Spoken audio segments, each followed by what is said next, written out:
When the Son of Man comes in his glory, and all the angels with him, then he will sit on his glorious throne. Before him will be gathered all the nations, and he will separate people one from another, as a shepherd separates the sheep from the goats. And he will place the sheep on his right, but the goats on the left. Then the king will say to those on his right, "Come, you who are blessed by my Father, inherit the kingdom prepared for you from the foundation of the world. For I was hungry, and you gave me food. I was thirsty, and you gave me drink. I was a stranger, and you welcomed me. I was naked, and you clothed me. I was sick, and you visited me. I was in prison, and you came to me." Then the righteous will answer him, saying, "Lord, when did we see you hungry and feed you, or thirsty and give you drink? And when did we see you a stranger and welcome you, or naked and clothe you? And when did we see you sick or in prison and visit you?" And the king will answer them, "Truly, I say to you, as you did it to one of the least of these, my brothers, you did it to me." Did you feed me when I begged you? Fill my cup when I reached out in thirst. Take me in when I was homeless. When we stood face to face, did you or I come first? Then he will say to those on his left, "Depart from me, you cursed, into the eternal fire prepared for the devil and his angels. For I was hungry, and you gave me no food. I was thirsty, and you gave me no drink. I was a stranger, and you did not welcome me, naked, and you did not clothe me, sick and in prison, and you did not visit me." Then they also will answer, saying, "Lord, when did we see you hungry or thirsty or a stranger or naked or sick or in prison, and did not minister to you?" Then he will answer them, saying, "Truly, I say to you, as you did not do it to one of the least of these, you did not do it to me." And these will go away into eternal punishment, but the righteous into eternal life. Did you answer when I called you? Visit when I was in need the most? Or clothe my back when I was naked? For in the least of these is how you please me most. Often the least of these are found here, behind fences, barbed wire, and bars. They're in prison or jail. No matter how they ended up here, the inmates are like the rest of us, created in the image of God. Jesus commanded us not to forget them. So how do we reach them? Prison ministry is exceptional, I think, in that it operates and has an impact in so many dimensions. There's obviously the dimension of the one whom we visit, the prisoner, but there's also the dimension of the one doing the visiting and the change that happens there. In March of 2015, the Diocese of Florida, under the leadership of Bishop John Howard, held a conference on prison ministry. More than 100 people from more than a dozen states came to listen and live into their calling. I, on a regular basis now, see the women in jail. The miraculous part about it is the incredible ministry that takes place simply by showing up. The role modeling, showing up at the front door and people figuring out, hey, he doesn't get paid to be here and he's here anyway. He took the drive on his own, so it cost him to be here as well. And the inmates will kind of scratch their heads and say, what's he doing here? It has a powerful impact. It changes people that work there, and it has a profound effect on changing inmates. People tell me, well, you know, how much can one person do? And I say, not enough. That's why we need you. I do worship with them, but I also see them individually. My more Baptist friends would call it Bible counseling. I would tell you that I am doing pastoral care. This work is rewarding, and it's hard, gritty. Those who do it know it's where they have to be. Those here heard the powerful words from Bishop Howard, priests, deacons, lay people. They heard from those who work inside prison walls and those who have served time behind prison walls. Stories of broken spirits and broken people. People who had done terrible things, yet we were reminded even deep inside them something beats. And that rhythm is what calls many of these servants. I knew that this was something that needed to be done. And although sometimes I wish, doggone it, God had sent somebody else. Isn't there somebody else that could do this? When it was me, I knew I'm here. This is what I've been prepared for, and God has put this in front of me, and there's no one else to do it if I don't. A major part of this conference, hearing from victims who believe any and everyone can change. To people who don't believe that, what do you say? You know, in our program, it's open to individuals that want to change. I say, I'll tell you what I tell my staff. We are to treat every individual that walks through our door as if they have paid their debts to society and they're ready to make that change until they prove to you otherwise. We need to be there to reach out and to offer that hand of help until they slap your hand and say no thank you. We need to be ready to offer that hand. That's where I stand. That's my belief. Catherine Burns should know her daughter was murdered by her son-in-law. Catherine, when did you know this was the work you had to do? Well, I was shocked when I went from being an executive director to the United Way and the Lord called me back to Florida to work, do prison work. It was like, okay, this is just going to be a temporary thing. It's just getting my foot back in the door in Florida.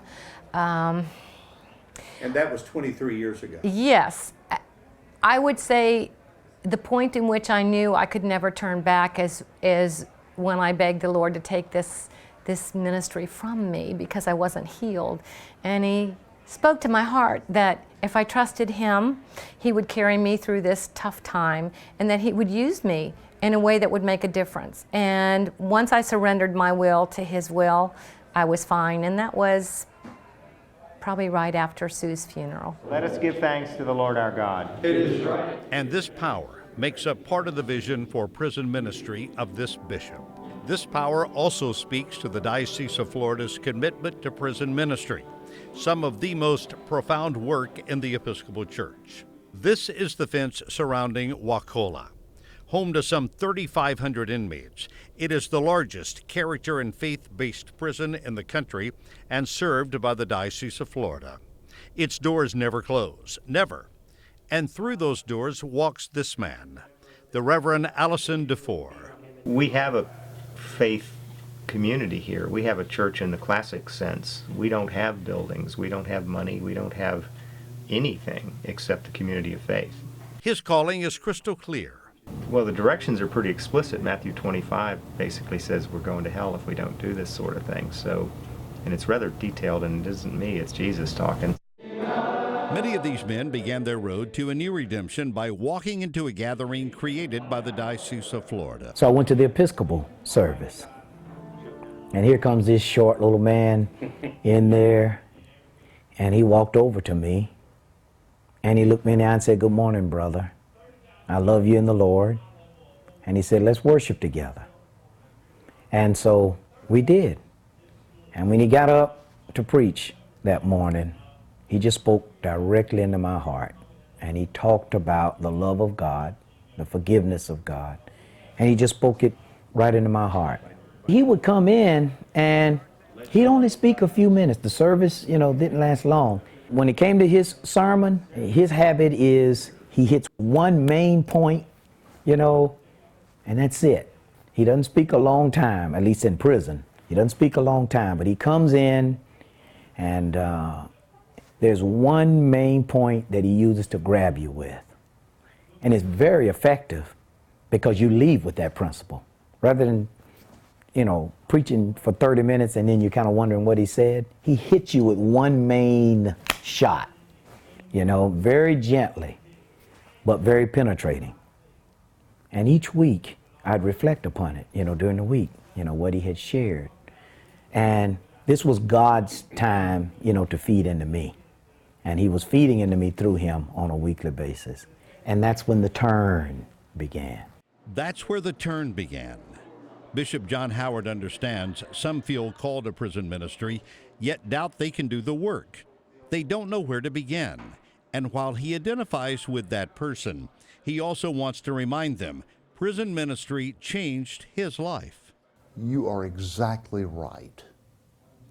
You don't have the ability. You can't do it. You're going to absolutely fail when you try, unless you start in prayer, you remain focused on Jesus Christ and your ministry, and you do it not because anybody sent you or told you to do it or insisted that you do it, but you do it because you have recognized in your own life the forgiveness, the mercy, and the grace of Jesus Christ. But I used to tell my husband, I felt like I was sitting by the side of the sea trying to empty it with a teaspoon. There just wasn't any traction for restorative justice or for reentry or right on crime. You know, there was no traction, and so it's very encouraging to me right now where we are in our country and in our state. Your congregation, your parish is where? All Souls Chapel, Union Correctional Institution, and it's one of the few churches inside the walls that is recognized as part of the Diocese of Florida. I was stunned. Like I said, I had come into that situation thinking I would be ministering to him, and he was ministering to me. I mean, just a powerful example of what the forgiveness of Christ looks like. Because of the work of the Diocese of Florida, this community gathers for Holy Eucharist. The inmates read the lessons, the creed proclaimed together, and on their knees, these men offer their prayers to God. And inside this small building, all are united through the body and blood of Christ. They leave filled and renewed. This is real life-changing work. The results in Florida are not what most prisons in most states are used to. Instead of around a third recidivism rate, failure rate, people coming back into the system within 3 years, you end up with less than 10%. I believe that there's a God, but that's a matter of math, not a matter of faith, and that's going to save the state a lot of money. And it's not just the money. Capital is generated in another way, a deeper way, as the inmates ministered to are often transformed, sometimes in ways we never think of until they tell us. These are letters from inside the hearts of those inside the walls. Letter after letter with words of gratitude from a contrite heart, contrition brought about and nurtured by this program of the Diocese of Florida. From Tommy. First, I would like to say that I thank God for all that the Episcopal Church has done for my spiritual life here in prison, and for what the Church and the men and women that come here to minister to us mean to me personally. I'm not sure where I would be in my walk with Christ had it not been for the Episcopal service here at Union CI. This inmate used poetry to express his gratitude. You are the light of the world. You are the Lamb which was slain. You came to set me free from sin, not to condemn. And this from Nathan, an inmate whose journey has been anything but smooth. When I speak as one who has been in prison, released from prison, and is now back in prison, which means I am speaking from personal experience as to what happened to me and could happen to anyone. The churches have come together and started a movement which makes an inward change in a person's life. I like the oneness we share in the Episcopal Church and the fact there is no pressure on anyone to do anything except love the Lord and share that love with one another. Did you